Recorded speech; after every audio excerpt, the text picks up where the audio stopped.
Welcome to the Lit RX. My name is Laura Hyman. I'm a physical therapist, yoga teacher, and movement lover. Today I'm focusing on the plantar fasciitis. Maybe you've never had it, but this is good to avoid it as well. So plantar fasciitis is, plantar is the bottom surface of your foot. Fascia is connective tissue that is everywhere. It's just think of just miles of tissue that are wrapped like mummy wrapping.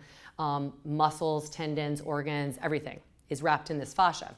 And this fascia has pliability to it. When it loses pliability or we aren't moving enough, it's like saran wrap that kind of like sticks to the way we, or molds to the way we are holding that tissue.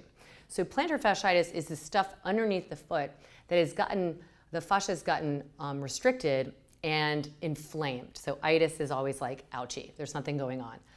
And it's really, really common when you wake up in the morning, if you have plantar fasciitis, to feel it at, when you land on that heel, because then you're putting weight into it and the plantar fascia has been like this all night. And when you land, it's very painful. So that's kind of the cardinal sign that you have plantar fasciitis. It's very painful in the morning. It gets better as you are warming up through the day. Like people can go running. They might complain about it for the first 10 minutes, and then it gets warmer and it gets better. But the point is that it's still there. Even if it feels better, you need to take care of the reason it's happening. And there's a couple reasons it can happen. One is that it connects, the tissue from the plantar fascia connects to your calf. So your calves can be tight, shortened. So they're pulling on this end, this fascia, and as it crosses over the heel, it's getting really constricted. So when you land on it, that hurts. So you could have a lot of tightness in your calves. You could also have weak hips and be not using the hips as well and overusing your calves. So the calves could be overused, tight, but also could be weak because they are not supposed to be doing some of the motion that the glutes are supposed to do. The best thing to do is to really keep this fascia pliable from the very beginning. So what I would say is come onto your back and press. You want to focus on this big toe. The toe mound there is called the metatarsal. Push into the metatarsal of both of your feet, the first metatarsal, and lift your heels up. And as you do that, you should feel your calves, the gastrocnemius and the soleus, contract and shorten. So it becomes like that shortened ball. And then we'll lower the heel and then push into that big toe mound. So you're not rolling into the pinkies at all. You're really pushing into the toe mound and then lower.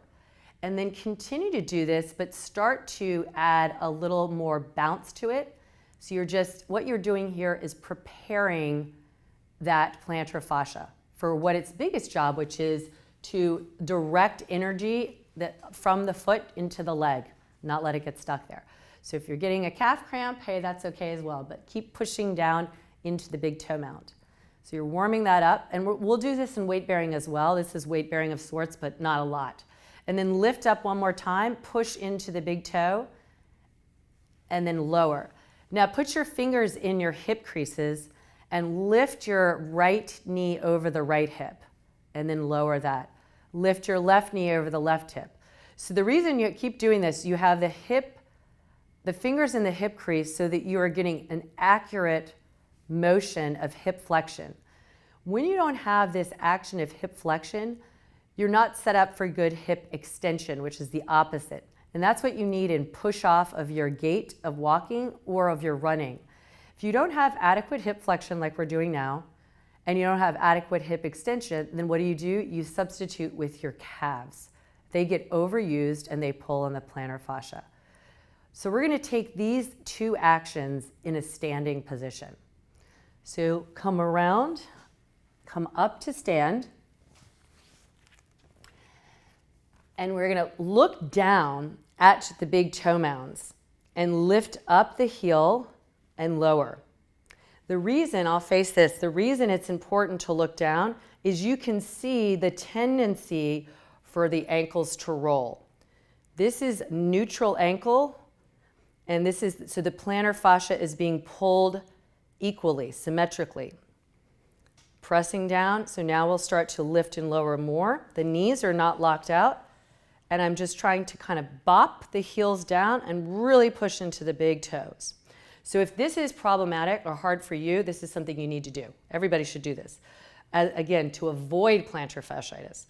All right, then we'll lower, let the calves rest for a minute, put the fingers in the hip crease and lift up and down. So this is the hip flexion, true hip flexion, not trying to move the pelvis in any way. And this flexion, while you might not walk with this amount of hip flexion or run with it, there is a movement pattern where you will turn to the side, hip flex and land, and this left toe will push into the floor. Do this again. Right hip flex up, land, and push into the big left toe. So here I'm using the left glute and the right hip in flexion. So I'm practicing the action of moving the hips as they should and then pushing from the toe. And let's practice the other side. So hip flexion on the left, land, and then push off the right big toe mound. Land the right heel, hip flex, land. Some people, you might find this much harder, especially if you're used to rounding or pushing the ribs forward. And then when we take that into a bigger motion, you'll have the same thing. So we'll start with the right, hip flex, land, push off, flex that, land, push off. And then try it on the other side. Left hip flexes, land, push off the right toe, right hip flexes, land, push off the left toe. And so those actions are going to help prevent or improve your plantar fasciitis, because what you're doing is finding the root cause, not just treating the symptoms of it. There's lots of things you can do, like put a little ice on it when it feels injured, put heat on it before you start moving, but ultimately you're just taking care of the symptoms. You need to take care of the root problem, which is the mechanics of the legs and the hips and not pulling on that plantar fasciitis unevenly. I hope this helped you. Thank you so much for joining me.